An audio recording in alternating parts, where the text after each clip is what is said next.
Merci, bonjour à tous. Transition énergétique, terres rares et souveraineté. On a commencé à en parler, ça va être les thèmes de la présentation d'aujourd'hui. Nous sommes dans le thème. On va faire suite à la présentation sur les véhicules électriques. On va parler d'un autre élément de la voiture, qui est le moteur électrique.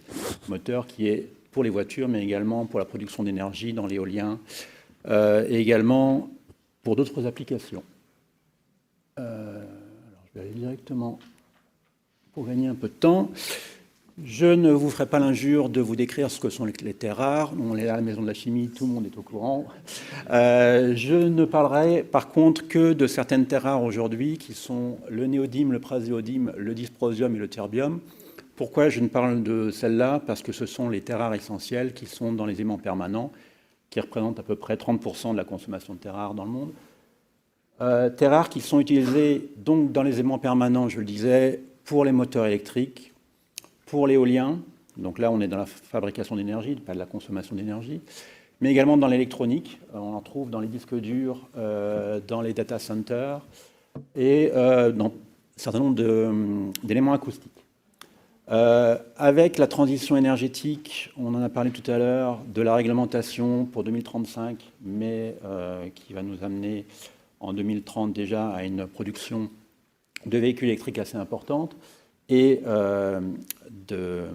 d'éoliens, notamment offshore.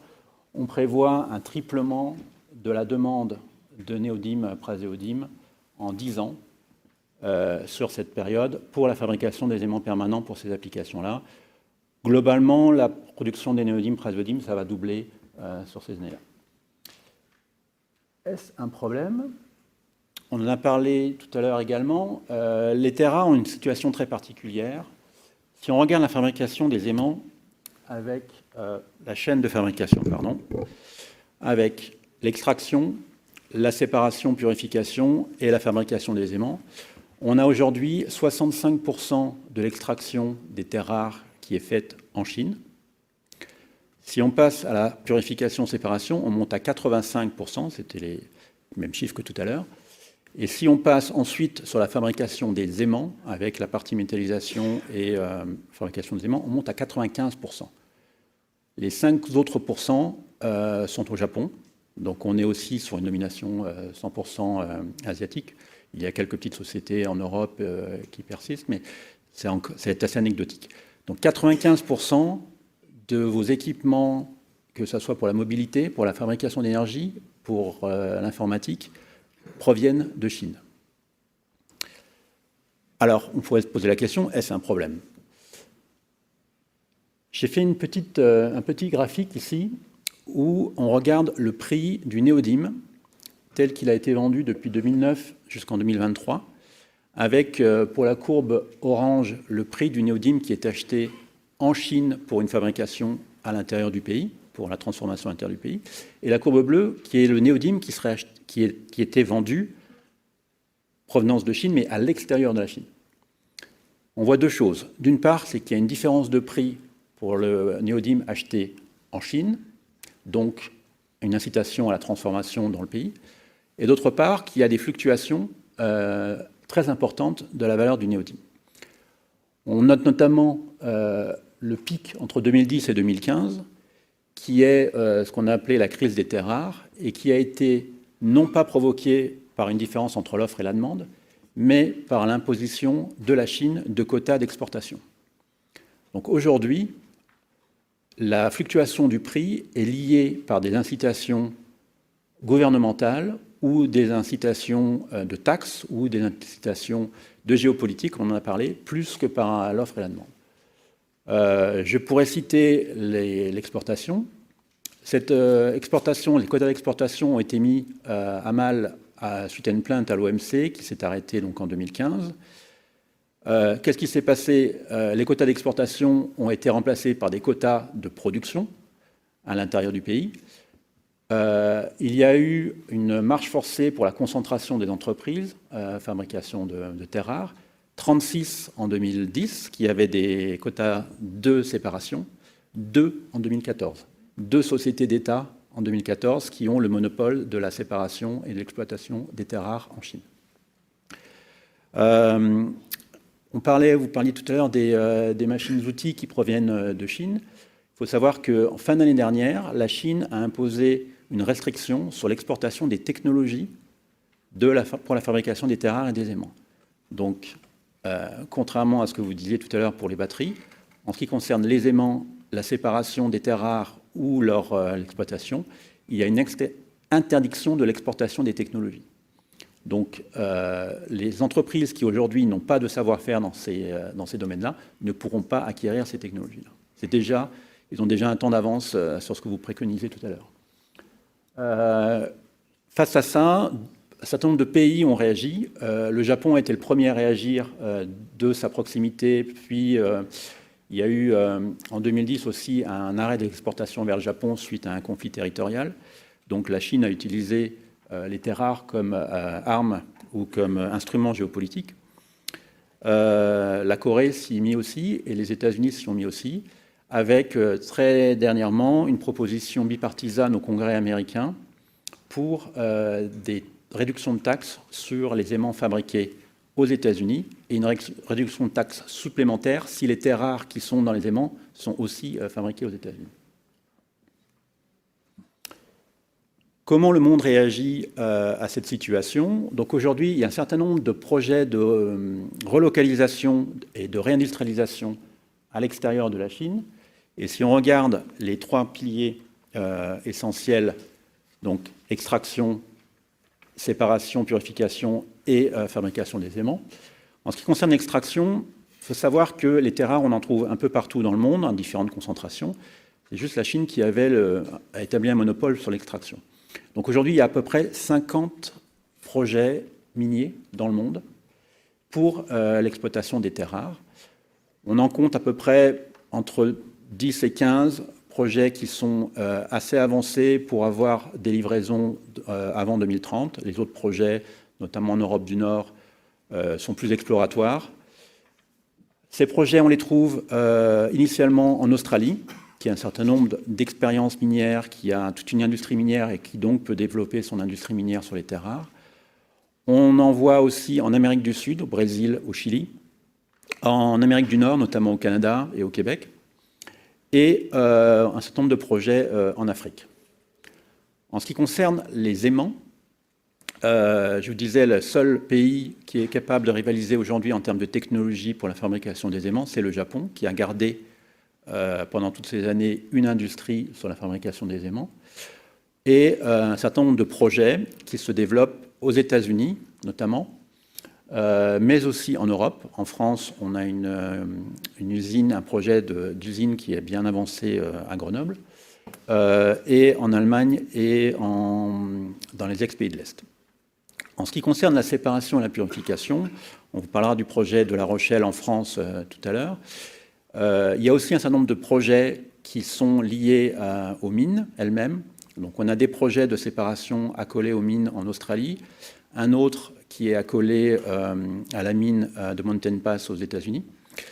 Et si on parle des États-Unis, il faut savoir que le gouvernement américain a mis au pot, de manière très significative, soit via le département de l'énergie, mais surtout en utilisant le département de la défense, qui a notamment subventionné un projet à 300 millions de dollars pour le montage d'une usine de séparation et à plus de 50 millions pour un autre.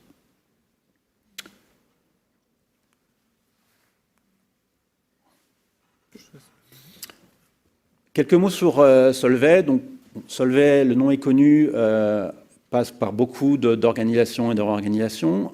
La dernière réorganisation de Solvay, Solvay est une entreprise de chimie, une entreprise industrielle avec 42 sites dans 40 pays, à peu près 9000 personnes, 5,6 milliards de chiffre d'affaires, et une spécialisation dans les produits essentiels, le carbonate, le bicarbonate, le peroxyde, la silice et donc les terres rares.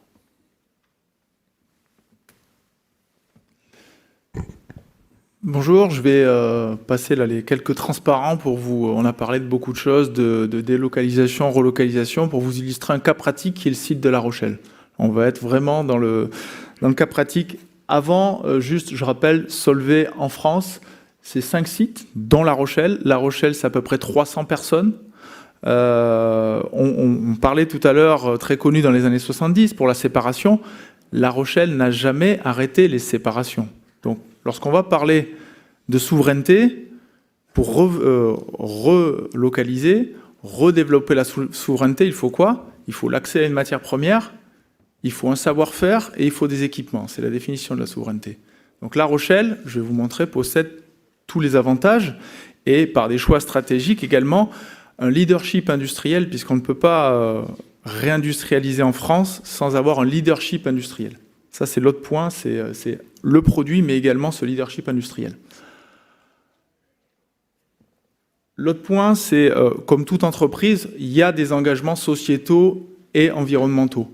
Et ce n'est pas uniquement, on le voit, et on le verra aussi dans le cas pratique de La Rochelle, c'est un enjeu fort pour les actionnaires, mais également pour les salariés, pour attirer les salariés, pour les faire rester. On parlait de difficultés à l'emploi, d'accès à l'emploi, les attentes sont différentes.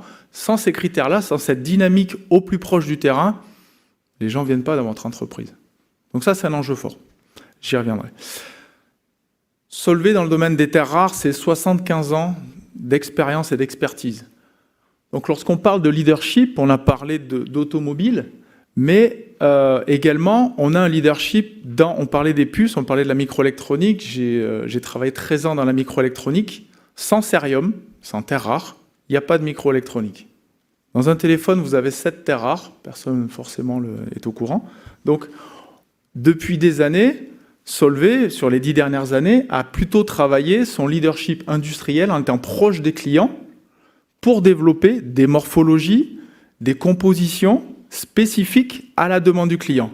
Et ça, pour être leader en Europe, il a fallu développer ce savoir-faire-là. Avec de la R&D, le cérium est assez basique, c'est un produit élémentaire, mais néanmoins, sa morphologie, sa composition et sa pureté en font un produit clé et phare pour le polissage, par exemple, mécano-chimique dans la microélectronique, sur lequel Solvay est leader. Je te laisse partager. Oui. Donc, monsieur me demandait tout à l'heure, et la recherche. Alors, la recherche en terres rares, également, ne s'est jamais arrêtée chez Rhône-Poulenc, Crodia, Solvay. Aujourd'hui, on a 85 familles de brevets sur les terres rares, et on en sort à peu près 2 brevets par an, on va dire entre 1 et 2 brevets par an, sur des nouvelles applications et des reformulations de terres rares. Donc la recherche sur les terres rares ne s'est jamais arrêtée et ne va pas s'arrêter. Et c'est un élément essentiel également pour attirer des talents en termes de technicité et de développement des terres rares. C'est aussi, je parlais, une entreprise industrielle, mais c'est aussi une entreprise commerciale. Donc on vend des produits de technicité de terres rares. Et pour atteindre cette reconnaissance client qui est reconnue aujourd'hui et qui nous permet d'être leader dans les 3 marchés dont on a cité, la catalyse automobile, l'électronique et le médical, il nous faut des exigences qualité. On en a parlé tout à l'heure pour la pharmacie, mais on en a besoin pour l'automobile et l'électronique, très importantes. Exigences qualité qu'on s'applique à nous-mêmes, mais aussi à nos fournisseurs, pour avoir également une traçabilité sur toute la chaîne de valeur.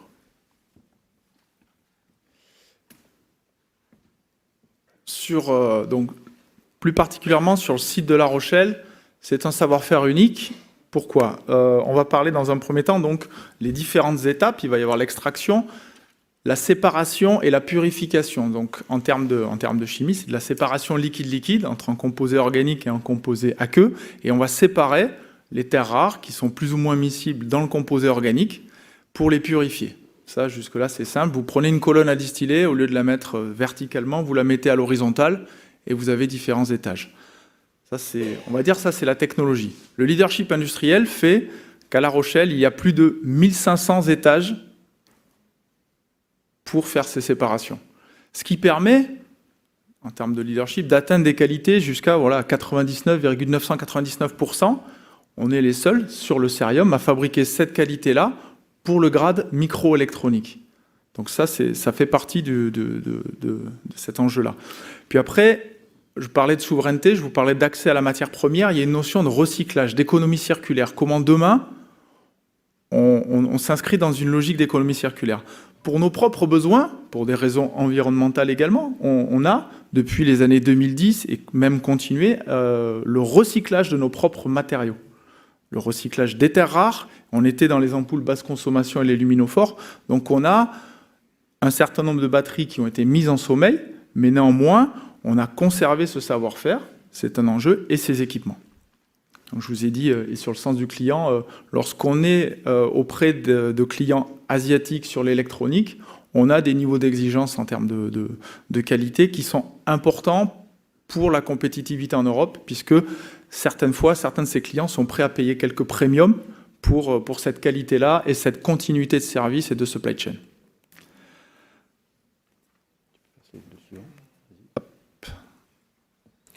Donc, en fin 2022, nous avons annoncé notre projet de développer un pôle pour les terres rares, pour les applications aimants.